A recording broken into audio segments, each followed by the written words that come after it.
Assalamualaikum warahmatullahi wabarakatuh. Selamat siang teman-teman. Kami dari kelompok 6 ingin mempresentasikan sebuah topik yang relevan dengan kondisi masyarakat saat ini, yaitu adalah maraknya penggunaan pinjaman online dan judi online di Indonesia. Teknologi digital memberikan banyak manfaat, termasuk kemudahan dalam mengakses layanan keuangan dan hiburan.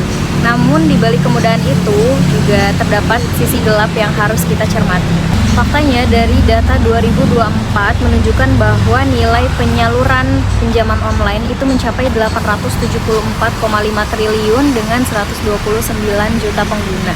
Di sisi lain, jumlah pemain judi online itu melonjak mencapai 8,8 juta orang dengan perputaran uang yang fantastis sebesar 900 triliun.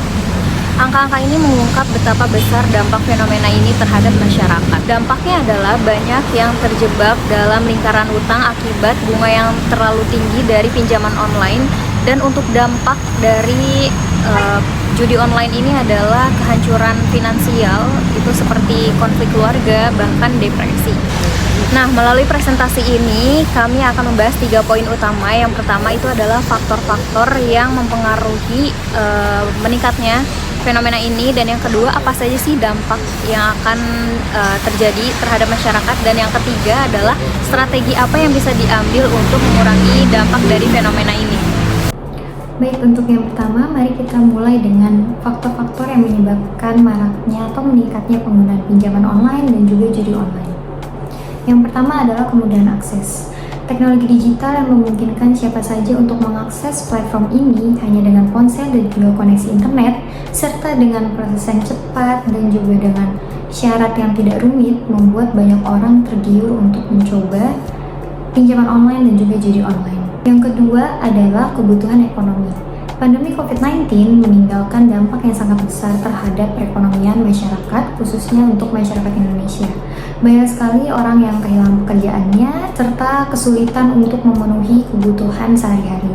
Sehingga masyarakat ini mencari solusi yang cepat dan juga yang sangat instan, seperti pinjaman online dan juga judi online, dengan harapan untuk mendapatkan keuntungan yang besar dan juga cepat. Yang ketiga adalah kurangnya edukasi.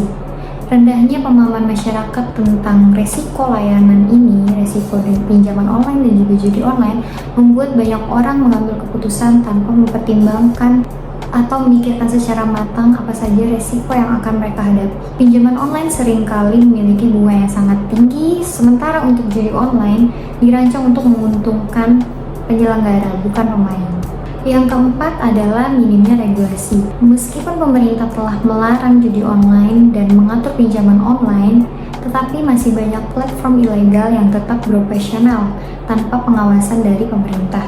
Ini membuka peluang yang besar bagi penyalahgunaan dan juga penipuan.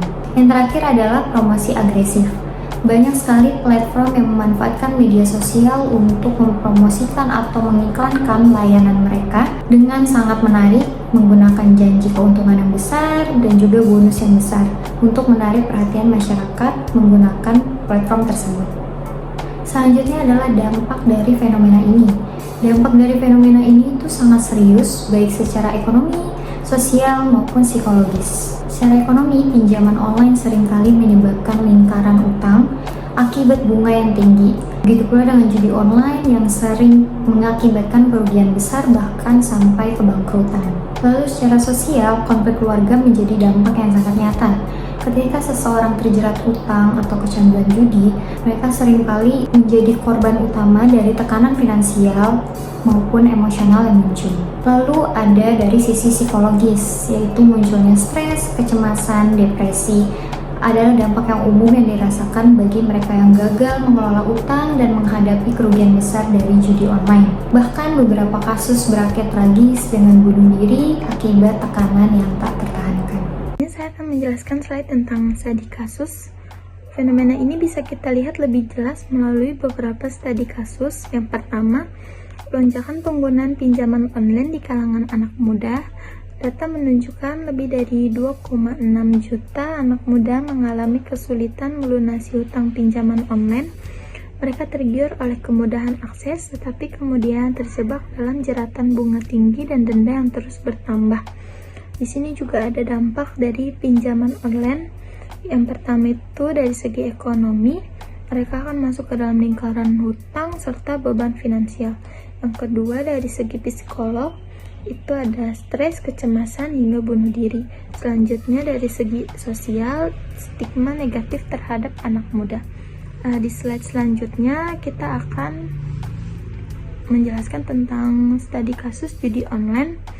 Sindikat judi online yang melibatkan oknum pemerintah pada tahun 2024, sebuah sindikat besar terbongkar di mana pegawai Kementerian Komunikasi dan Digital terlibat dalam manipulasi pemblokiran situs judi ilegal. Hal ini menunjukkan beberapa kompleksnya tantangan dalam memberantas judi online, terutama ketika ada kolusi di dalam lembaga yang seharusnya mengawasi. Di sini ada penyebab dari judi online itu, yang pertama kemudahan akses, dan yang kedua itu ada promosi yang agresif. Di sini banyak ya kita masih lihat di situs-situs atau web itu masih banyak iklan promosi judi online yang masih tersebar yang kita temui seperti di aplikasi Instagram, TikTok, serta website-website yang biasa atau sering kita gunakan. Lalu di sini ada dampak dari judi online itu. Yang pertama dari segi ekonomi, mereka akan kehilangan uang yang besar, resiko serta kebangkrutan. Lalu dari segi sosial, mereka akan kecanduan, konflik keluarga, dan gangguan hubungan sosial. Lalu yang ketiga ada dari psikologis, mereka itu akan gampang stres, depresi, dan tekanan mental berat. Sebagai penutup, mari kita renungkan kembali dampak fenomena dari pinjaman dan judi online ini. Teknologi memang memberikan kemudahan untuk masyarakat, tapi tanpa literasi yang baik juga hal itu akan menjadi bumerang yang merugikan untuk masyarakat. Fenomena ini mengajarkan kita bahwa pemahaman tentang resiko finansial dan kebijakan pemerintah yang kuat itu sangat penting bagi masyarakat. Kita semua sebagai generasi yang hidup di era digital ini memiliki tanggung jawab untuk lebih memanfaatkan teknologi secara baik, ya, termasuk dalam segi finansial dan hiburan. Kami berharap melalui presentasi ini dapat membuka lagi wawasan kepada teman-teman. Mari bersama-sama membangun kesadaran baik itu dalam lingkungan keluarga, teman, maupun masyarakat luas agar lebih mengetahui dampak negatif dari fenomena ini. Terima kasih atas perhatian teman-teman. Semoga apa yang kita sampaikan bisa bermanfaat. Wassalamualaikum warahmatullahi wabarakatuh.